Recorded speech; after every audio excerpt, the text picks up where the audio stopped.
Hello, good morning to everyone, my dear students, my dear viewers।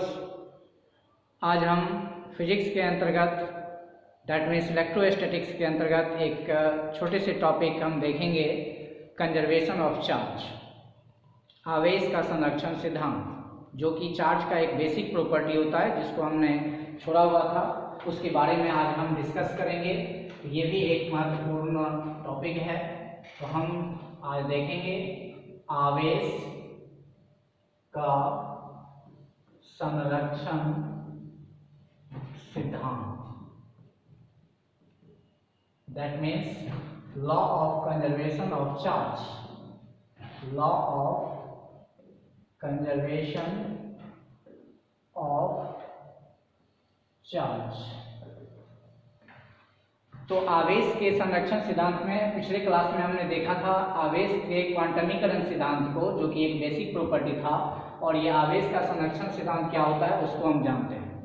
आवेश का संरक्षण सिद्धांत जाने, कंजर्वेशन ऑफ चार्ज जाने, उससे पहले थोड़ा सा हम देखते हैं आइसोलेटेड सिस्टम, क्योंकि इसे जो प्रूफ दिया गया है लॉ, ये आइसोलेटेड सिस्टम के लिए ही दिया गया है। तो हम सबसे पहले इसके लिए ये लागू जो हो रहा है, ये हो रहा है किसके लिए? आइसोलेटेड सिस्टम के लिए। तो सबसे पहले आपको जानना होगा कि आइसोलेटेड सिस्टम है क्या। तो आइसोलेटेड सिस्टम को हम जाने इससे पहले हम जानते हैं सिस्टम क्या है, और उसको जानने से पहले हम ये समझ ही लेते हैं, सुन ही लेते हैं कि आवेश का संरक्षण सिद्धांत है क्या। तो आवेश का संरक्षण सिद्धांत कहता है किसी आइसोलेटेड सिस्टम के लिए आवेश संरक्षित होता है, अर्थात आवेश का ना तो निर्माण होता है और ना ही विनाश। इसे केवल एक पिंड से दूसरे पिंड में ट्रांसफर किया जा सकता है, इसे केवल एक पिंड से दूसरे पिंड में ट्रांसफर किया जा सकता है। दैट मीन्स कि किसी भी आइसोलेटेड सिस्टम पर चार्ज हम डेवलप कर ही नहीं सकते हैं, ना ही उसका लॉस करवा सकते हैं। दैट मीन्स हम सिर्फ उसके अंदर जो है वो ट्रांसफर करवा सकते हैं। अब ये समझ में आएगा कि भाई आइसोलेटेड सिस्टम है क्या, बाद में समझेंगे लॉस होगा कि नहीं होगा। फिलहाल हम आइसोलेटेड सिस्टम को समझे उससे पहले हम समझते हैं सिस्टम। आप लोगों ने 11th में पढ़ा होगा कि व्हाट इज सिस्टम। तो ये समझिए सिस्टम का मतलब होता है, अकॉर्डिंग टू फिजिक्स में बात करें या नेचर बात करें, तो ये हमारे चारों तरफ एक विशाल आवरण, बहुत बड़ा आवरण है जिसकी हम कल्पना नहीं कर सकते।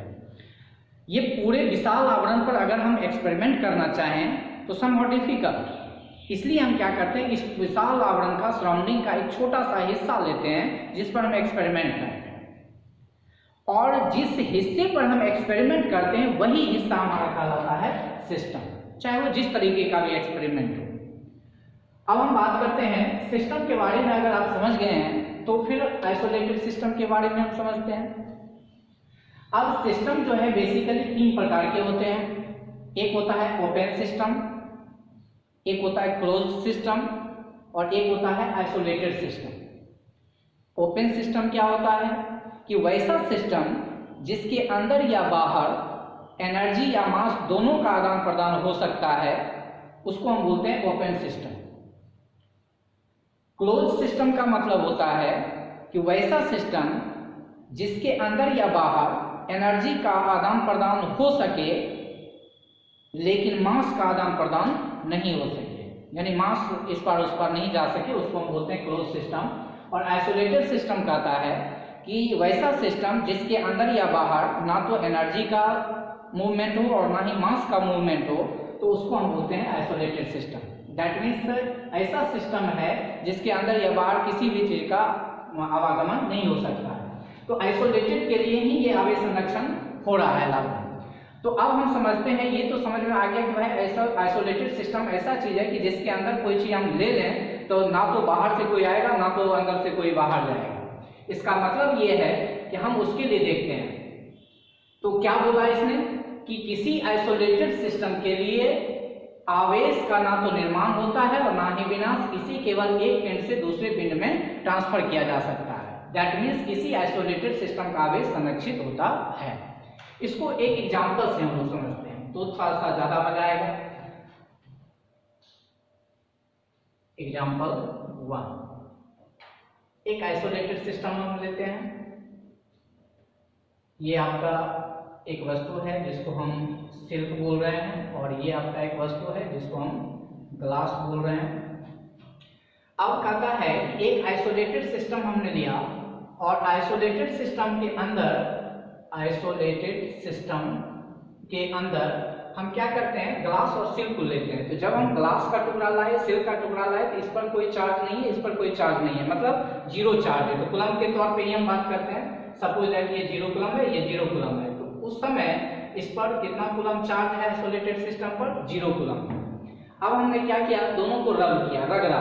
तो रगड़ने के बाद एक्सपेरिमेंटली ये पाया गया है कि इलेक्ट्रॉन जो है ग्लास से सिल्क पर ट्रांसफर होता है। दैट मीन्स ग्लास से इलेक्ट्रॉन कहाँ ट्रांसफर हो जाता है, सिल्क पे।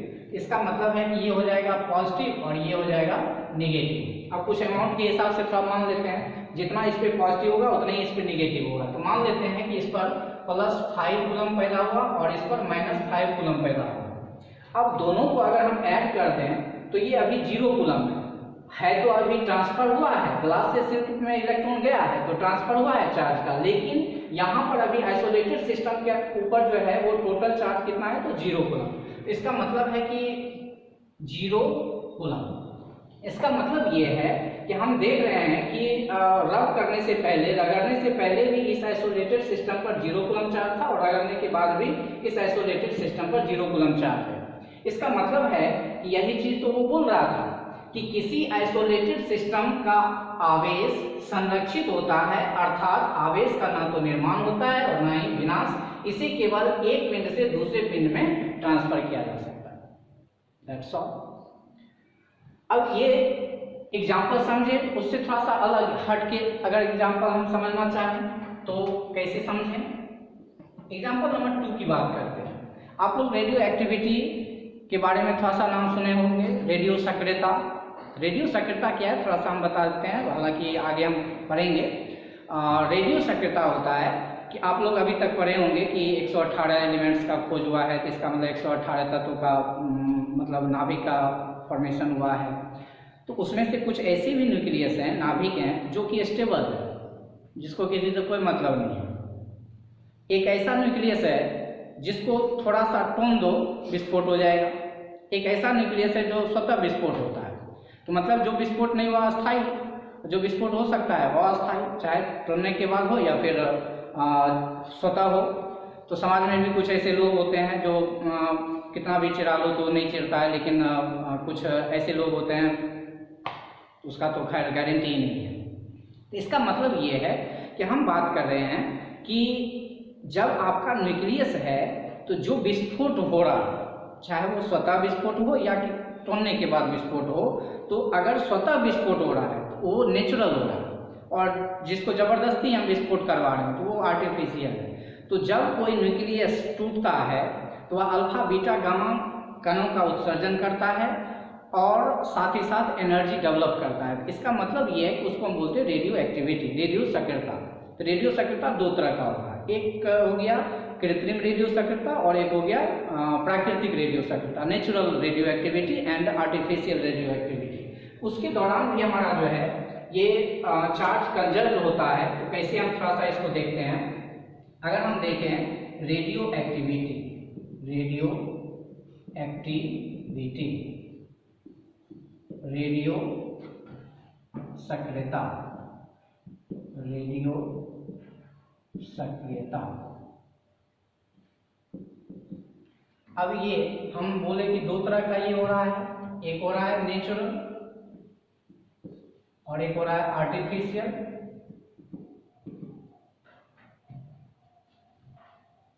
आर्टिफिशियल यानी कि एक प्राकृतिक और एक कृत्रिम। इसका अगर एग्जांपल हम लेना चाहें, इसका एग्जांपल हम दिखा सकते हैं कि आपका यूरेनियम जो होता है एक एलिमेंट होता है जिसका परमाणु संख्या 92 होता है और उसका ढेर सारा समस्थानिक होता है। यूरेनियम 92 238 की बात हम कर रहे हैं। इसका न्यूक्लियस जो होता है वह स्वतः विस्फोट करता है और बनाता है थोरियम 90 234 प्लस एक मतलब अल्फा कण रिलीज करता है, और अल्फा कण को हम लोग हीलियम से तुलना करते हैं तो He24, यानी कि ये हीलियम के बराबर होता है अल्फा। इसलिए हम इक्वेशन में चाहे केमिस्ट्री हो चाहे फिजिक्स हो उसको हम He से दिखाते हैं। तो दैट मीन्स ये हमारा अल्फा पार्टिकल है, अल्फा कण है।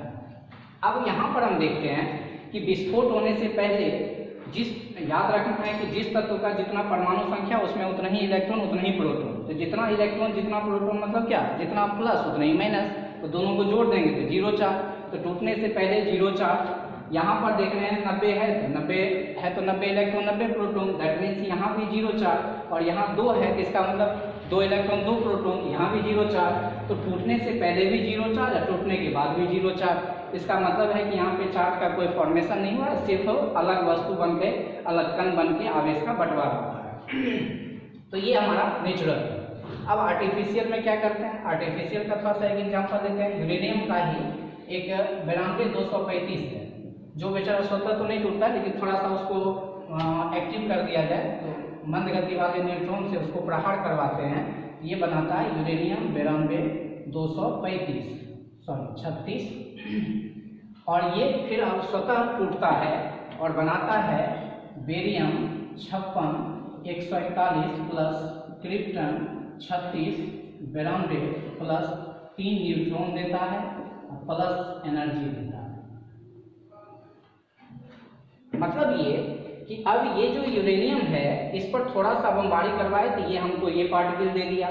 अब कहता है यहाँ पर हम बात करें यूरेनियम 92 का, तो यहाँ भी 0 चार्ज, न्यूट्रॉन बेचारा खुद 0 चार्ज लिए हुए, तो टोटल हो गया 0। अब टूटने के बाद जो बना, यहाँ 56 है मतलब परमाणु संख्या, तो 56 इलेक्ट्रॉन 56 प्रोटॉन, यहाँ भी 0 चार्ज, 36 इलेक्ट्रॉन 36 प्रोटॉन, तो 0 चार्ज। अब न्यूट्रॉन बेचारा 3 रहेगी, 3000 रहे, तो इसका मतलब है जब एक पे 0 तो टोटल पे 0, एनर्जी पे कोई चार्ज होता नहीं है। इसका मतलब है कि टूटने से पहले भी चार्ज 0 है, टूटने के बाद भी चार्ज 0 है। इसका मतलब है यहाँ पे आवेश का कोई फॉर्मेशन नहीं हुआ, बशर्ते हम ये मान के चलें कि ये हमारा आइसोलेटेड सिस्टम के अंदर घटना घटित हुआ है, और ये मान के चलें कि आइसोलेटेड सिस्टम के अंदर घटना घटित हुई है। तो सिस्टम हमारे ऊपर होता है मानना कि हम कितना बड़ा मान रहे हैं, कितना छोटा मान रहे हैं, ये हमारे ऊपर निर्भर करता है। सिस्टम हम छोटा भी ले सकते हैं, बड़ा भी ले सकते हैं, ये हमारे ऊपर डिपेंड करता है। इसका मतलब ये है कि हमने यहाँ पर आइसोलेटेड सिस्टम लिया तो छोटा था, इसको हम बड़ा स्तर पे काम करें तो ये हमारा आइसोलेटेड सिस्टम है। तो इस तरह से हम देखें कि रेडियो सक्रियता के दौरान भी हमारा आवेश क्या होता है, संरक्षित होता है।